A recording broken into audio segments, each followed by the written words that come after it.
Assalamualaikum warahmatullahi wabarakatuh. Selamat siang anak-anak.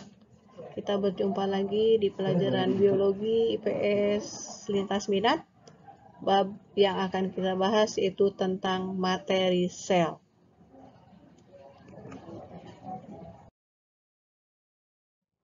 Sedangkan SKKD dan indikator yang akan dipelajari adalah SK-nya siswa mampu menginterpretasi organisasi seluler serta mengaitkan struktur jaringan dan fungsi pada sistem organ tumbuhan, hewan, dan manusia serta penerapannya dalam konteks sains, lingkungan, teknologi, dan masyarakat.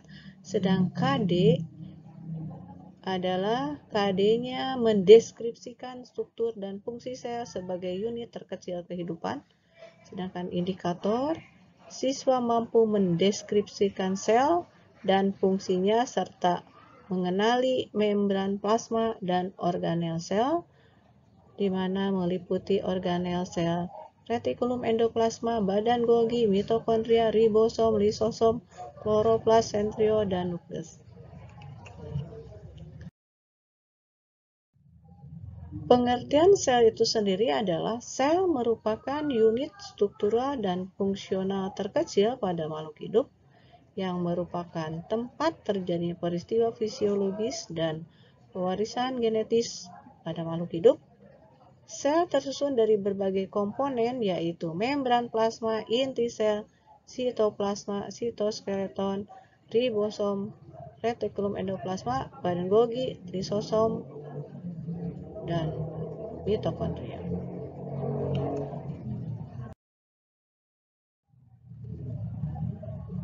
Adapun komponen sel dan fungsinya yaitu satu, membran plasma.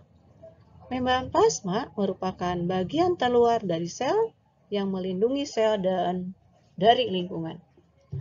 Sedangkan yang kedua, fungsinya dari inti sel untuk mengendalikan proses metabolisme yang terjadi di dalam sel. Yang ketiga, sitoplasma. Fungsinya sebagai tempat terjadinya metabolisme sebagai tempat sintesis protein di ribosom.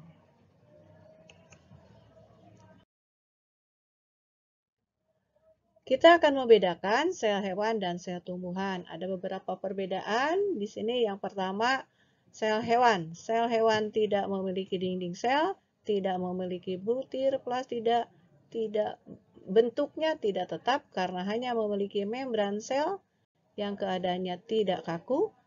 Yang berikutnya adalah jumlah mitokondrianya relatif banyak, vakuolannya banyak dengan ukuran relatif kecil, sentrosom dan sentrio tampak jelas, dan sel hewan memiliki lisosom. Sedangkan untuk sel tumbuhan memiliki dinding sel dan membran sel memiliki butir plastida bentuk tetap karena memiliki dinding sel yang terbuat dari selulosa. Jumlah mitokondria relatif sedikit karena fungsinya dibantu oleh butir plastida. Vakuola sedikit tapi ukurannya besar. Sentrosom dan sentrionya tidak jelas.